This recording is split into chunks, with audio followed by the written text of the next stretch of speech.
All right, let's move on with the meeting here. Let me read what I call the manifesto. So the manifesto is where I let my soul guide me to write some paragraphs to guide the meeting, because I have a whole lifetime as my passion as a spiritual student and a spiritual teacher, because that's what makes a good spiritual teacher, is like you learn. I keep learning from the universe, and I just want to share what I learn. So this is real stuff. This really works. But yeah, I'm guided by my soul. What are some things for this meeting to have in mind? So just listen to this, and we'll go from there. The topic of the meeting is fight, flight, freeze, appease. Master your survival reactions. The world is changing fast. Thank goodness.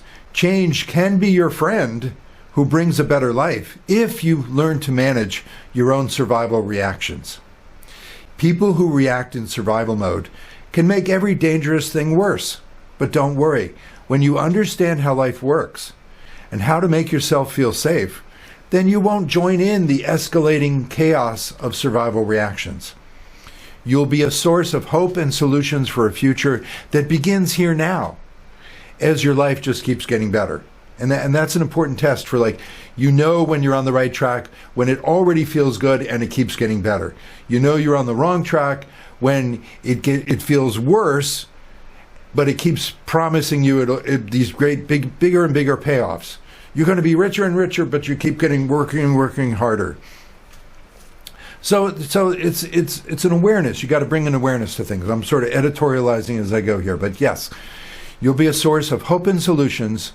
So join us Sunday, February 1st, 2026, right here, right now, for a free, empowering talk on what it means to, and what it means and what to do when you find yourself reacting in fight, flight, freeze, or appease. And I've said those things several times. I will define them. Don't worry.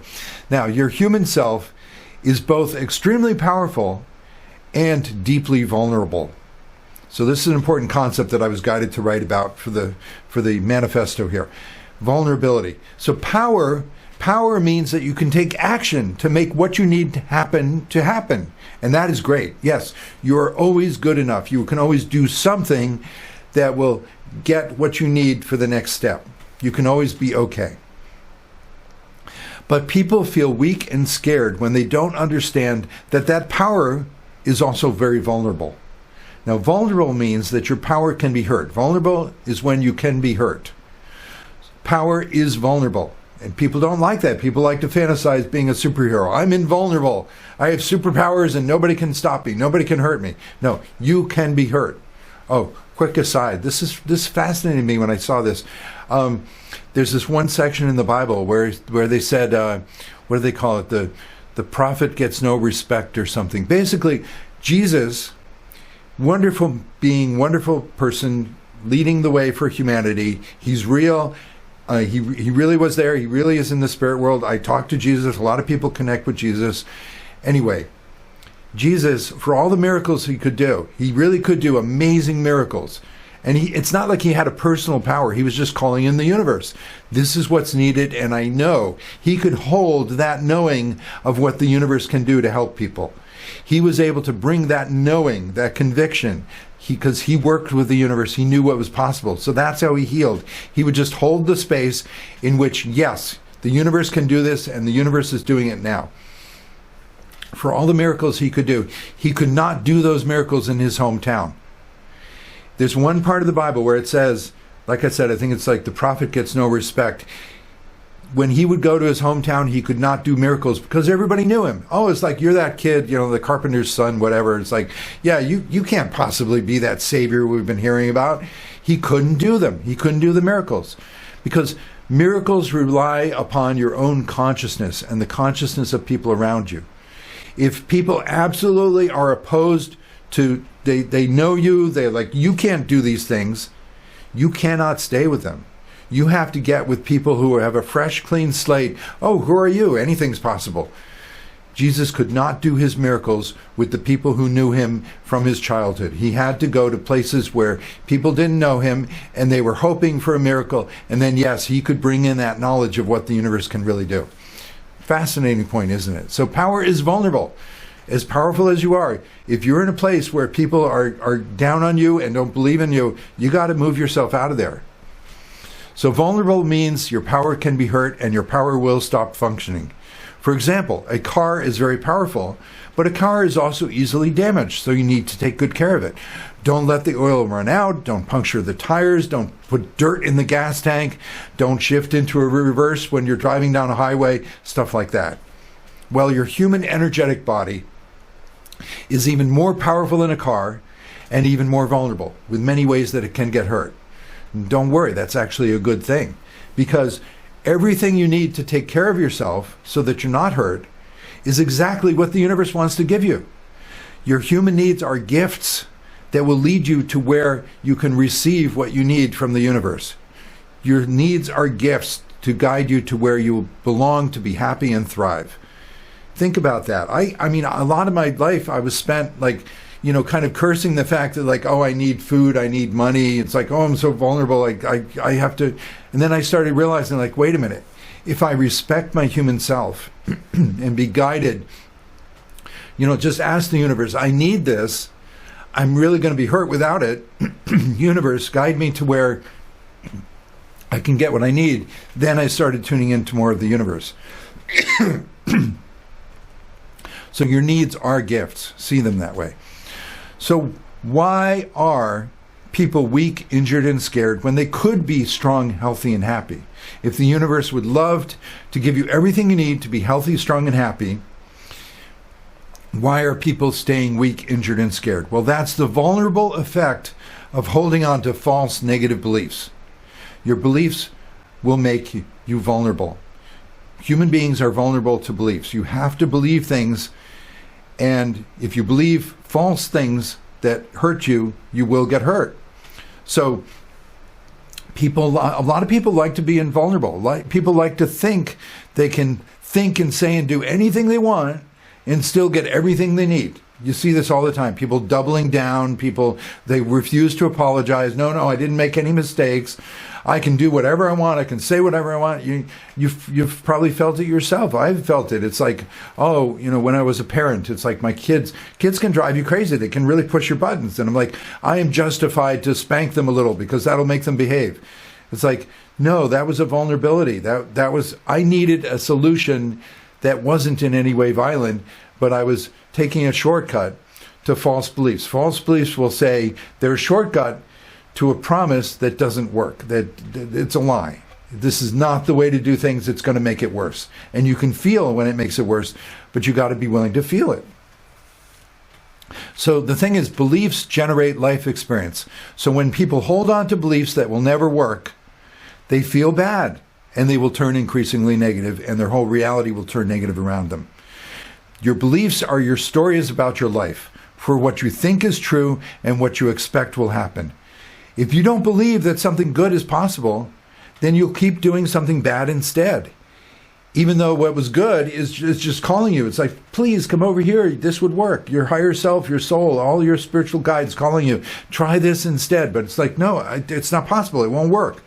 You'll feel too scared to try something that you don't believe in. And what will happen is you keep trying the things that don't work. You keep thinking but it should work. And it doesn't work, and you feel like a failure, and life feels hopeless until you get to a point where you just want to die or you just want to kill. And that's what we see in the world today. The victims want to die, and the abusers want to kill. And they're both just victims of false beliefs. They're trying to make things work that won't work. Struggling people are full of blame and anger at someone who is actually themselves. Ultimately, it's not like you have to blame yourself and beat yourself up for everything, but you are the one who's making critical choices to go in the direction of hanging out with the false beliefs, hanging out with people who believe false beliefs, keep trying things that will never work. So today in the world, we see people who believe all kinds of crazy things, right? I mean, this is one of the evidences that life is a belief-based simulation, that it's a kind of waking dream.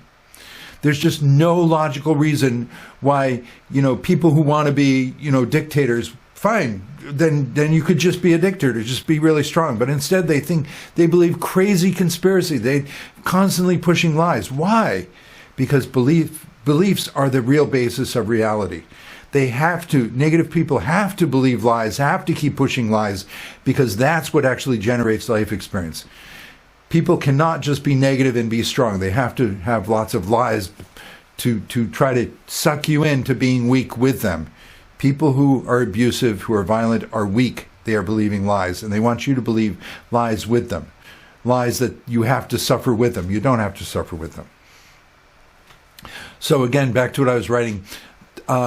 People believing crazy things. People get horrible ideas, crazy ideas from bad training and abuse. Their past experience, their childhood abuse. And they hold on to those false ideas, and they get pain, persecution, paranoia, and pessimism. Those kind of 4 P's of the apocalypse kind of came to me. Like pain, paranoia, persecution, and pessimism. Anyway, but fortunately, they're not true. That's the whole point of false beliefs. They're not true. Okay, the universe is actually a wonderful place, totally powerful, has all the solutions that you will ever need, always wants to give you your solutions, your guidance for the next step you need. You just need to find the right beliefs that connect you with the good life that you always wanted and deserve. True effective beliefs, true positive beliefs are like clear instruction manuals for life, or clear windows. They let the light through. True positive beliefs will set you up to feel happy, think clearly, and act powerfully. And the action is needed to fully ground it. So even when everybody else is failing in their own points of view, even when everybody else is invalidating you, when you have true beliefs, you know that that's what's real. Because they let in the living, loving universe that is guiding you to safety and success on your own unique terms. You have your own way of doing things. The universe will show you. But won't other people's failure and chaos mess you up? No.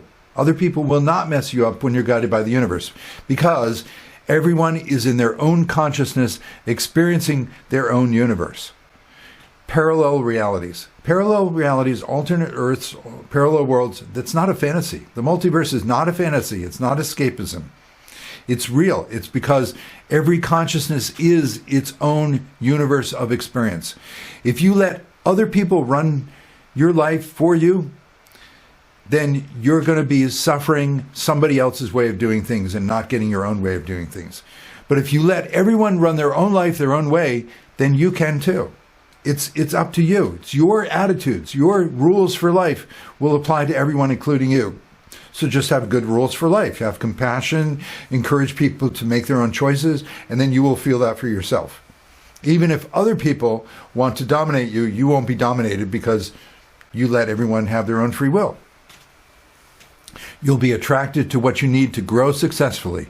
And what's bad for you will naturally be repelled. You just won't be drawn to the things that you know aren't good for you. Unless you hold on to those false beliefs. Unless you hold on to the past that says, oh, this should work. It worked for other people. It should work for you. No, it never worked for you, but keep trying it. No, at some point, everyone reaches rock bottom and you realize that's never going to work for me. Doesn't matter if it works for everyone else. It doesn't work for me. I'm unique. You are unique. You have your own way of doing things. False beliefs of neediness cause people to stay in toxic relationships and codependent situations. And then you develop a survival personality around the 4 major survival reactions that you will have. Those appease, freeze, fight, or flight. And none of those defensive reactions will make your life work because they all reinforce the original false assumptions that the universe is dangerous when it's actually guiding you out of danger and into limitless prosperity. So I'm going to talk about appease, freeze, flight, fight, but just get that basic idea. It's like, look, if I have a survival reaction based on assuming that the world is out to get me, then my survival reaction will never change the fact that I'm assuming it. Your context, your pretext for action is always going to be negative. That's why survival reactions are a trap. They never work. Maybe you get by one more day, you win a battle, but you lose the war because you're still basing it on thinking the universe is bad and you're going to die. So eventually you will die, but you don't have to die. So for this meetup, recall the defensive behaviors you go into when your safety feels threatened. What kind of defenses come up for you? Do you think then that you're bad when you catch yourself reacting badly? Can you stop and apologize to yourself or to other people? Or do you get stuck in feeling ashamed that we're escalating? People get stuck in but it's all still false beliefs. The false beliefs telling you you're a bad person. Oh, I'm a bad person. I should have never thought that I was a bad person. I'm a bad person for thinking that I was a bad person. It just loops. You got to pop out of it. I'm not a bad person. The belief was bad. The belief is wrong for me. So after some check-ins to share and relate, and thank you for that, I will explain the 4 survival reactions and how they get triggered when you hold on to false beliefs that make you scared of your life. We will see how negative beliefs use fear to corrupt your divine personality, and how you can reclaim fear as your own emotional feedback to find and fix beliefs. Yes, imagine that. If you were able to master fear, then everybody who tries to put you in fear won't work anymore. The dictators who are trying to get you to be so afraid to either fight or flight, it won't work anymore. You use fear to see through things, to find the false beliefs. And we will close with a guided meditation to heal the inner selves that get stuck in survival, so you can return to your higher self's guidance for a happy, healthy time on earth. And that's the goal. We're here to have a wonderful human life. Entirely possible. Just had to build your courage to say no to the things that aren't right for you. As simple as that. So let's get some diagramming here, because I want to lay out a pattern, a diagram for how to understand your survival reactions, put them in perspective. So here's the earth, and here's your human self on the earth. Okay, and then up here is the source. Picture the source as this giant circle of, it contains your soul. So your soul, it isn't actually a part of the source. It is the entire source in your personality. It's the entire, all the energy and solutions of life expressing themselves through you. Your unique way of thriving in the universe. That is the universe you are. So your soul is always guiding you. That's your wave of guidance, your intuition, your instincts.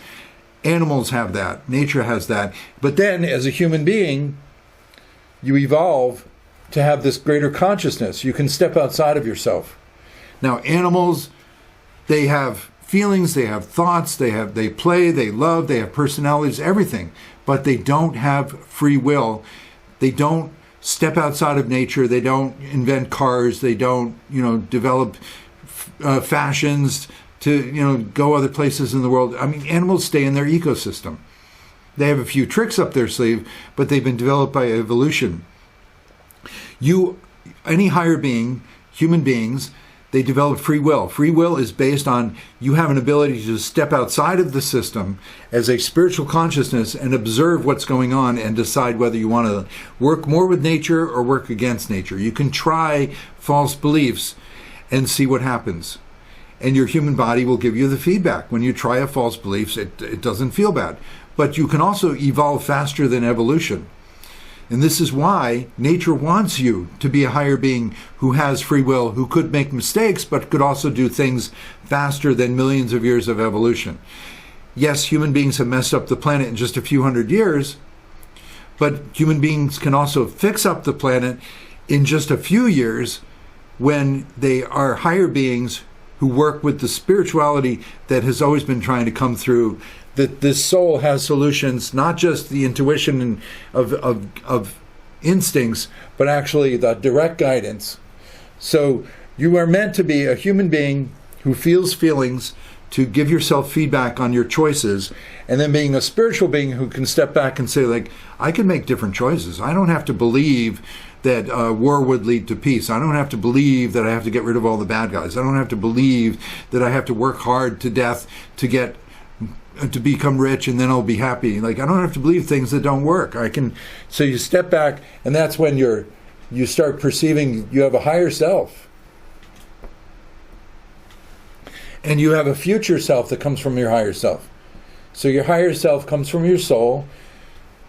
Your higher self has all the solutions you will ever need.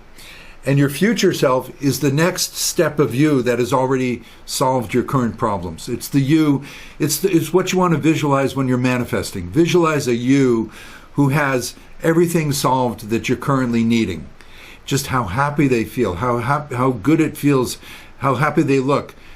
And then you bring in some of that energy and you apply that energy to the next step of your current life. So time is all simultaneous. All these selves are already there. The you who has everything you need, every solution, it's already there. Tap into it. That's the spiritual world. It's just invisible. It's just physically invisible. Your physical human senses can't see it directly, but it's there. It's real. It will guide you. So that's the goal, to have two paths of guidance. One is your intuition and instincts as a creature, as a human being. And yeah, a lot of times your intuition, your instincts will really serve you well. But if you only rely on them in a world that has already been created by people who went beyond nature, that's the issue. It's like if you were just in nature, nice primitive tribe, people like to fantasize. Let's get back to nature. Let's just live in little communities and just farming like, oh yeah, wouldn't that be nice? You would get bored because you're not there anymore. You're ready to be a sophisticated modern being who, yeah, the world is messed up, but when you're tapped into the future self, the higher self, when you have both paths of guidance from your soul directly, when you're feeling human, and guiding you like to survive a situation, but then you can step back spiritually and talk with this is when you do reflection, when you do meditation, when you process your dreams, when you get more of the meaning of life. That's when you're tuning into the direct, more conscious guidance of the universe. These two paths, it grows. Growth is inclusive. This is the way to go. So from your spiritual self, who can see more of what was going on that was automatic for the human animal, you're not a human animal anymore. You're much more sophisticated. Now you can see, oh, okay, so let's start dividing the world into these different categories. So we've got the physical and the emotional feelings and the mental thoughts and the spiritual values and inspirations. This is very archetypal. This is very important. So as a human being, you relate to, okay, my physical body, my human emotions, my mental thoughts. And this is where you want to realize your thoughts are actually based on the physical, right? Emotions are a feeling and energy flow of how it feels to make certain choices, to think certain things. Thoughts are very kind of image-based, story-based, of like, what's happening, what should happen next, what are my plans, what are my ideas of possibilities. That's all very human, concrete stuff. But your human thoughts will tune you into the beliefs. So this is the level of beliefs. This is where the beliefs live. And the belief systems, your belief systems, the beliefs you hold on to, the way you think life should work, the things you're holding on to, it should work. This person should appreciate me. This person should love me. I should be able to get rich this way. I should. If it's not working, your human self is going to feel it, okay? So respect your feelings. When you don't feel good, go back and work on your beliefs. And your spiritual level, that's your transcendent values, your inspirations. That's I value love. I value kindness. I value honesty. This is what you want to build on. This is where you can feel, I'm safe in the world. Yes, there are scary, awful people around, but I don't have to tangle with them. I definitely don't want to fight them. I want to use everyone I see in the world as an inspiration, a guidance for me to choose more of my own values. If I see people who are really mean and cruel, I'm going to reinforce my values for kindness and charity and believing in the good of all people.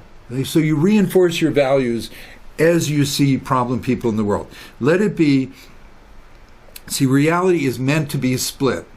Too many people think reality should agree with them. Even spiritual people, they're thinking like the whole world should be people who want peace. No, about half of the world, it's a collective. It's a collective of human possibilities. At any one time, you're going to see about half of the world is a direction you don't want to go in. I don't want to be like those people. I don't want to be cruel and all that. And I certainly don't want to be in their target sites. And about half of the world is that's the direction I want to go in. Oh yeah, absolutely. Keep choosing the side that really, that's the kind of person you want to be. And then it will expand and the collective will change. The mirror, it's a kind of mirror. The collective is always meant to show you your next step possibilities. I could be really pessimistic and nasty and horrible, or I could be more optimistic and tune into beautiful spiritual things. So let the reality show you all the possibilities. You inside, with your spiritual guidance, you're the one who's choosing what's right for you. You become a better person. So that the more you become the person you really want to be, it lets through the energy of your soul. And then you'll be able to work with the spiritual guidance that's very conscious and mystical, amazing. Like, this is really life-changing stuff. When you meet your spirit guides and your higher self and your future self, this is really life-changing. But so the pure positive beliefs will let through the guidance, and so pure positive beliefs, you don't mind the fact that the positive beliefs, they limit you at times in a human situation. Hey, if your human life is great, you go with the flow. This is wonderful. And when your human life is good and you go with the flow and you receive it and you're grateful, you will naturally rise to be more of the spiritual consciousness. So you never have to feel like, oh, I'll get bored, I'll get stuck, I'll be spoiled, whatever. No, if you're really in good energy, it's going to keep cycling around naturally. The problem is the false beliefs. So let me start bringing in another colored pen here. So the false beliefs, those are the ones that block the energy, and then your positive energy can't get through. Instead, you just get sort of this dashed line telling you to do the things that are right for you, and you feel bad, and people get into a trap of survivalism. So let's talk about these 4 survival reactions. Okay, so the first one is appease. Appease, pleasing. This is where you've got a false belief that's telling you, life is dangerous. Life is bad. You got to defend yourself. People are out to get you. The universe is going to kill you. It's a false belief, but it puts you into panic. As a human being, see, if you're in your more spiritual moments and somebody says something really nasty, you're like, oh, that's just negative belief. That's negative people. I don't believe that. But when you're in a vulnerable human moment and somebody says something negative, it's going to affect you more. Because you're human, you're living through your beliefs, and you're like, oh my God, I just read the headline news, and it's like, I would have ignored that, just said like, that's nasty people. Yesterday I would have ignored that, but today I'm in more of a crisis, and that's really like putting me in a crisis more. So appease is you're already believing, it's like you're already blocking your soul with negative beliefs. So your soul is trying to get through, and it's already blocked by a negative belief that says life is bad. So then you're trying to work with that. And human beings are so wonderfully adaptable. It's amazing. It's amazing. Your human self, if you stay in the human level and never try to understand life at a higher level, never try to reach for higher ideals, just keep reacting, you will keep adapting. And that's what you see with all these negative people in the world. They keep adapting. They're not rising above to realize, wait a minute, I don't like negative beliefs. I don't like acting this way. I believe in love. I want to have, maybe they have a lot of childhood abuse. They have a lot of trauma. They have to heal it. Don't feel sorry for them. Everybody has their own soul guidance. Everybody has their own higher self. Everybody can and will heal themselves eventually. Just take the lessons, see the examples of different people, how they run their life. Do I want to run my life that way or not? So appease is the level at which some negative belief is freaking you out. And you're going to make a bargain with the devil. You're going to say, okay, I'll believe that the universe is a terrible place. So what do I do? What do I do to survive? And this is where you start buying into the false promises.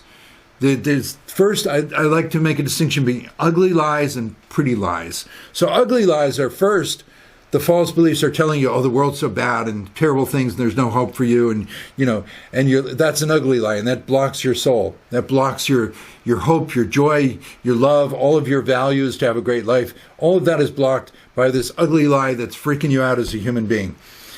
And then come the pretty lies. Oh, you believe that? Okay. Now it says, yeah, but if you get rich, if you work really hard, you'll be okay. If you get rid of the bad guys, you'll be okay. If you just have one more war, you'll have peace forever. It's like, no, everybody will be traumatized.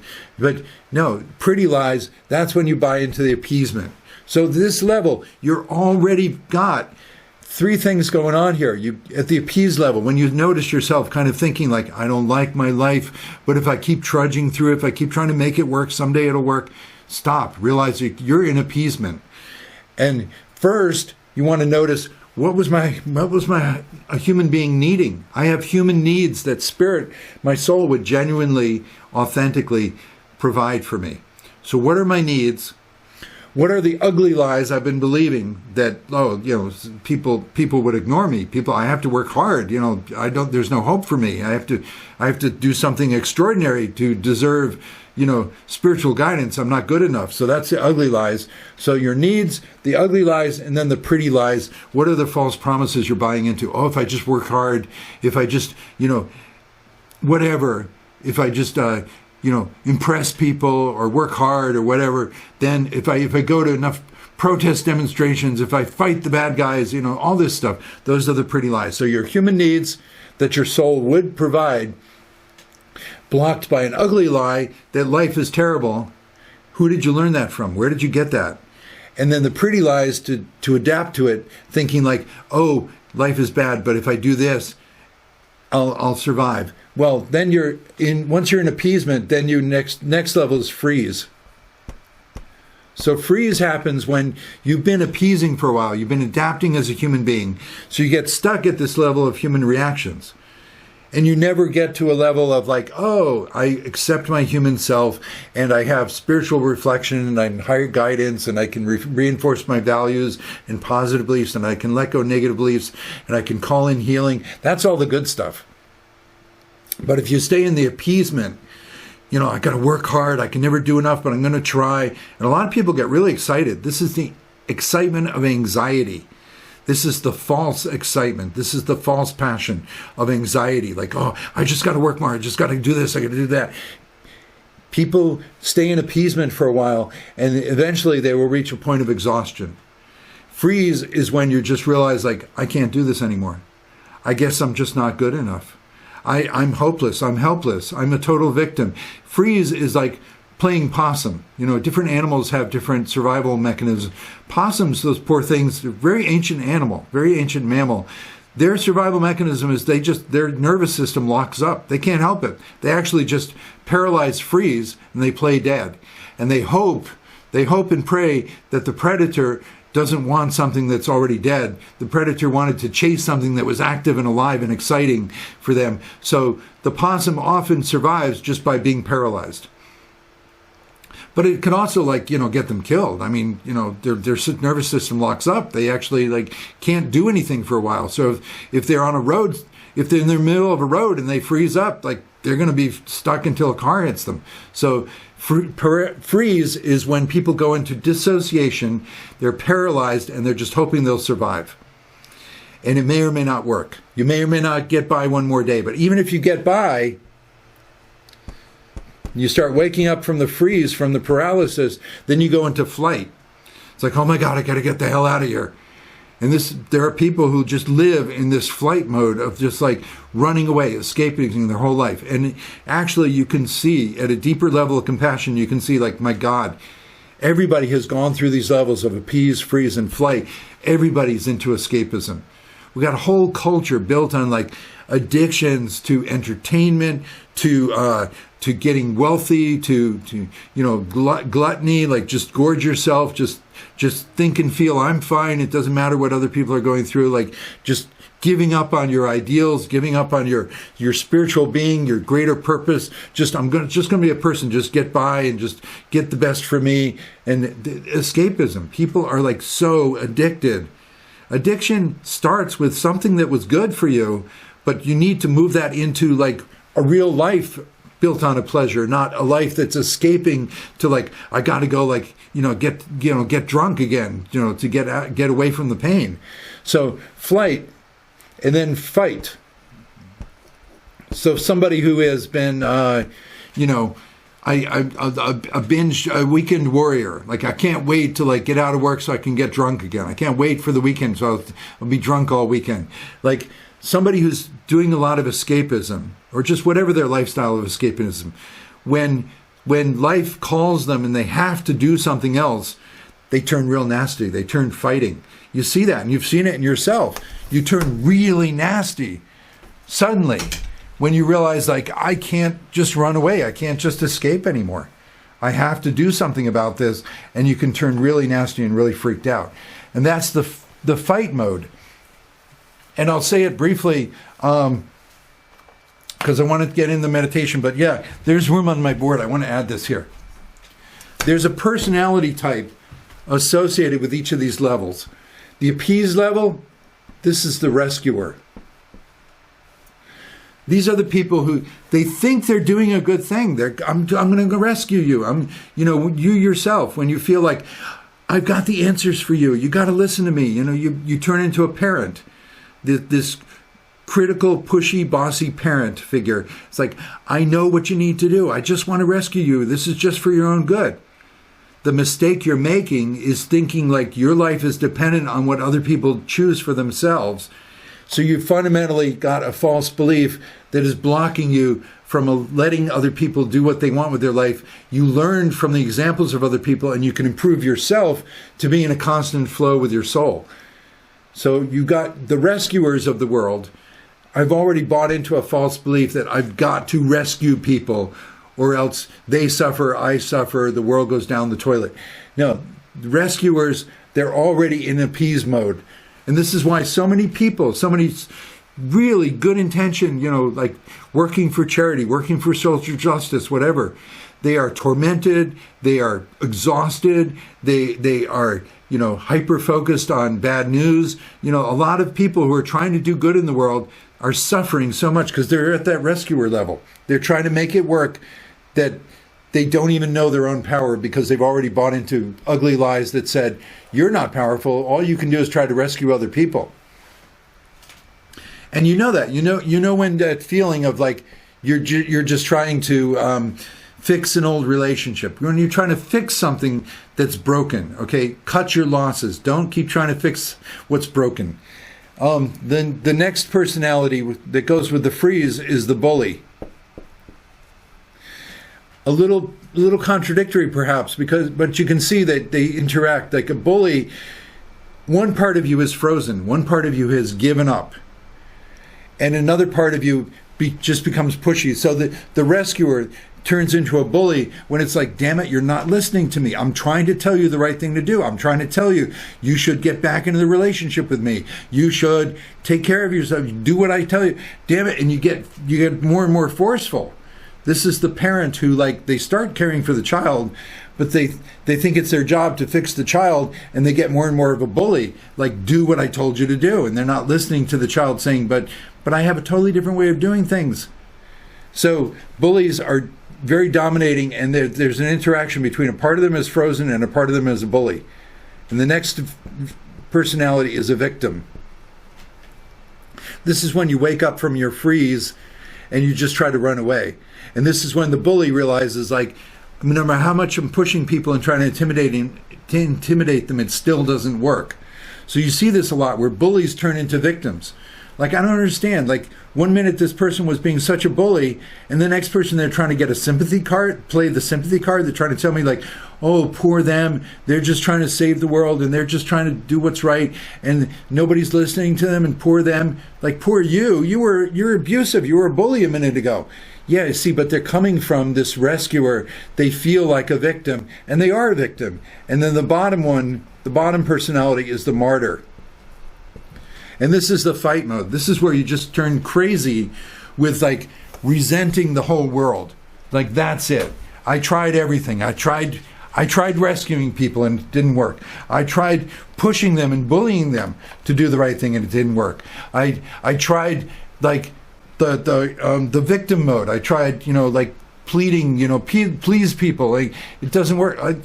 When you get to the bottom in the fight mode and the martyr mode, you just give up and you're just a fighter. You're just, like, hostile. You're just like, I hate humanity. This world doesn't work. I just instinctively want to smash everything. And this is when people go berserk with negative thoughts and they just become like a mass murderer or something. They don't have feelings anymore. They're just so filled with, like, rage, hostility, resentment. They're just going to fight in that survival reaction, which only makes things worse. At some point, you just pop out of it and realize, like, oh, my human self is suffering. You can pop out of the survival reactions very quickly. You just have compassion for yourself. Stop focusing on the people that you were trying to change with your rescuer, your bully, your victim, and your martyr. Stop focusing on the outer world and focus on yourself and realize, like, oh my gosh, my poor human self. And you step back and you get spiritual guidance and you start like de-escalating and you start changing beliefs and you let go other people. Very critical point. You got to let everyone have their own free will, and then you can have your free will. But people who are hyper focused on like, no, you can't make your own choices. You'll do something wrong. I got to fix you. Well, then they feel the energy of the people trying to fix them. Because I'll end on this point. Let me pick up the pen I dropped here.